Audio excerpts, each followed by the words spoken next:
Address 53. The Parable of the Great Supper. And it came to pass, as he went into the house of one of the chief Pharisees to eat bread on the Sabbath day, that they watched him. And, behold, there was a certain man before him which had the dropsy. And Jesus answering spake unto the lawyers and Pharisees, saying, Is it lawful to heal on the Sabbath day? And they held their peace. And he took him, and healed him, and let him go, and answered them, saying, Which of you shall have an ass or an ox fallen into a pit, and will not straightway pull him out on the Sabbath day? And they could not answer him again to these things. And he put forth a parable to those which were bidden, when he marked how they chose out the chief rooms, saying unto them, When thou art bidden of any man to a wedding, sit not down in the highest room, lest a more honorable man than thou be bidden of him, and he that bade thee and him come and say to thee, Give this man place, and thou begin with shame to take the lowest room. But when thou art bidden, go and sit down in the lowest room, that when he that bade thee cometh, he may say unto thee, Friend, go up higher, then shalt thou have worship in the presence of them that sit at meat with thee. For whosoever exalteth himself shall be abased, and he that humbleth himself shall be exalted. Then said he also to him that bade him, When thou makest a dinner or a supper, call not thy friends, nor thy rich neighbors, lest they also bid thee again, and a recompense be made thee. But when thou makest a feast, call the poor, the maimed, the lame, the blind, and thou shalt be blessed, for they cannot recompense thee, for thou shalt be recompensed at the resurrection of the just. And when one of them that sat at meat with him heard these things, he said unto him, Blessed is he that shall eat bread in the kingdom of God. Then said he unto him, A certain man made a great supper, and bade many, and sent his servant at supper time to say to them that were bidden, Come, for all things are now ready. And they all with one consent began to make excuse. The first said unto him, I have bought a piece of ground, and I must needs go and see it, I pray thee have me excused. And another said, I have bought 5 yoke of oxen, and I go to prove them, I pray thee have me excused. And another said, I have married a wife, and therefore I cannot come. So that servant came, and showed his lord these things. Then the master of the house being angry said to his servant, Go out quickly into the streets and lanes of the city, and bring in hither the poor, and the maimed, and the halt, and the blind. And the servant said, Lord, it is done as thou hast commanded, and yet there is room. And the Lord said unto the servant, Go out into the highways and hedges, and compel them to come in, that my house may be filled. For I say unto you, that none of those men which were bidden shall taste of my supper. Luke 14 verses 1 to 24. Once more we find our Lord invited out to dinner. In this instance, one of the chief Pharisees is his host. Whether he asked Jesus to dine with him and some of his friends because of a genuine interest in him and his message, or whether he simply did it cut of curiosity, or in order to criticize his words and behavior, we are not told. In any case, Jesus accepted the invitation, and as usual he was soon the real host rather than just a special guest. Wherever he went men had to recognize his superiority, although he was ever meek and lowly in heart. There was something so compelling about his words and his bearing that even his enemies had to acknowledge the authority with which he taught. The other guests on this particular occasion consisted of a number of lawyers and Pharisees who were watching Jesus intently, eager to find something against him. The opportunity soon came, for there was a poor, distressed man present on that Sabbath day, who was afflicted with the dropsy. To him the Lord's heart went out in pity and compassion. Evidently the sick man was hopeful that the Lord would do something for him, and he was not disappointed, for Jesus turned to the other guests and asked, Is it lawful to heal on the Sabbath day? He knew their prejudices, and how they had found fault with him on many previous occasions for freeing people from their diseases on the Sabbath. They were far more concerned about outward ceremonies than about the needs of a man, but when the Lord spoke directly to them, they did not commit themselves audibly. When they did not answer him, Jesus, we are told, took the man and healed him and let him go. The Lord knew what was in their hearts, so turning to them he asked, which of you shall have an ass or an ox fallen into a pit, and will not straightway pull him out on the Sabbath day?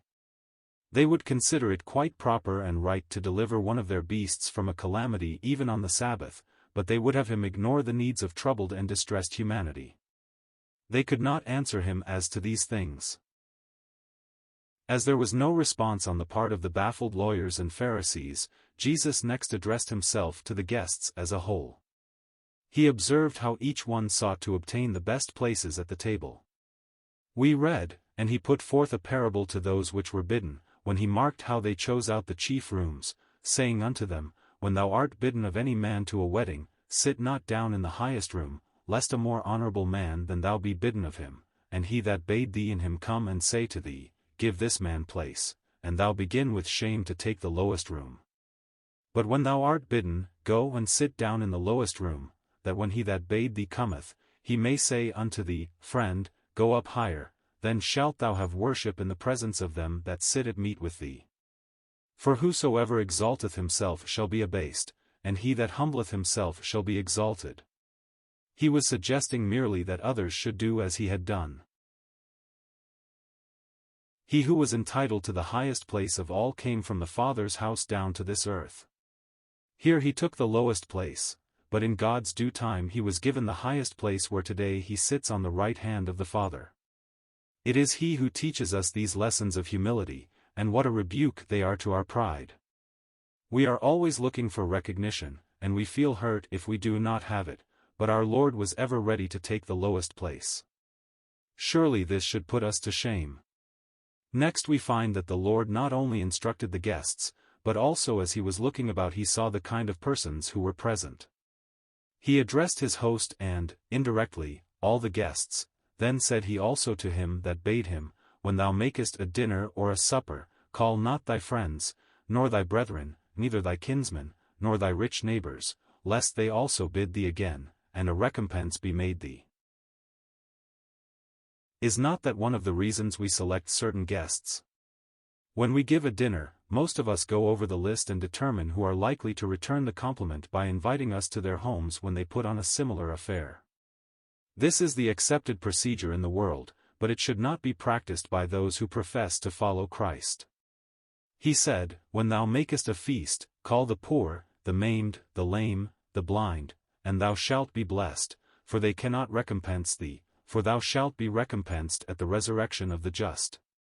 This is the first resurrection, the resurrection of life, when all who have died in the Lord will rise and appear before the judgment seat, there to be rewarded according to the deeds done in the body. It is evident that the instruction given by Jesus at that table so impressed one man that he was carried away with a holy enthusiasm which led him to exclaim, Blessed is he that shall eat bread in the kingdom of God. That is, if the kingdom of God is the sphere where all seek the lowest place, and where the poor and disfigured are assured of a glad welcome, it must be indeed a great privilege to participate in such a wondrous fellowship. In reply, Jesus related the parable of the Great Supper to show that there are few comparatively who are willing to avail themselves of the invitation to eat bread in the kingdom of God.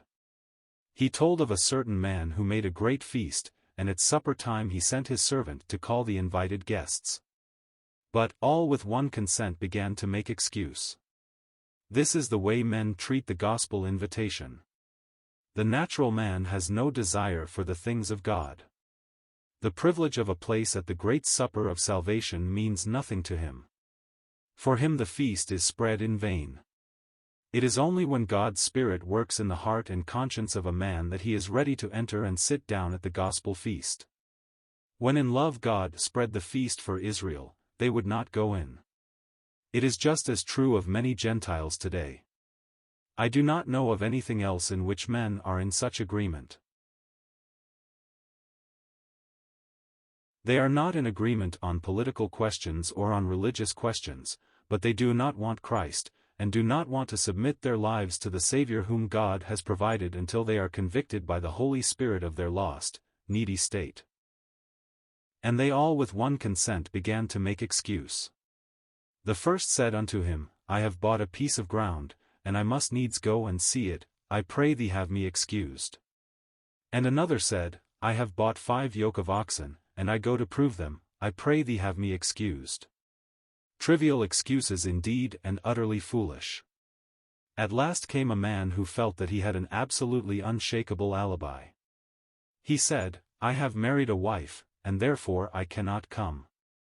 How many men allow the wife to come between the Lord and them, and how many wives allow the husband to come between the Lord and them?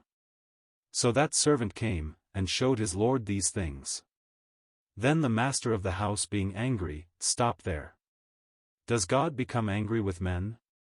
Scripture tells us, God is angry with the wicked every day. When one deliberately spurns his son, his heart is filled with holy indignation. God loves his Son and he desires to see men honor the Son even as they honor the Father. Rejecting in his anger those who spurned his feast, the master bade his servant, Go out quickly into the streets and lanes of the city, and bring in hither the poor, and the maimed, and the halt, and the blind. And the servant said, Lord, it is done as thou hast commanded, and yet there is room. So, following the setting aside of Israel, the gospel invitation has gone out widely, but the house is not filled yet. And the Lord said unto the servant, Go out into the highways and hedges, and compel them to come in, that my house may be filled. For I say unto you, that none of those men which were bidden shall taste of my supper. It is dispensational. The message first came to the Jews, and they refused it, and then it was carried to the Gentiles. The Apostle Paul says, They will hear it, but not all of them. Throughout the centuries there have been millions who have accepted the invitation, but the house is not filled yet. There is still room for more, and the invitation is extended to all who are sin-sick and sad. The master sent his servant to compel them to come in. The servant here is the Holy Spirit. It is he alone who can compel men to come to Christ. In Matthew's account of the marriage feast it is the servants who gave the invitation. They can only bid men come, they cannot compel. But here it is the servant, not servants. He compels by convicting men of sin and impressing upon them their need of a Savior. Why was I made to hear thy voice and enter whilst there's room, when thousands make a wretched choice and rather starve than come? 'Twas the same love that spread the feast that gently forced me in, else had I still refused to taste and perished in my sin.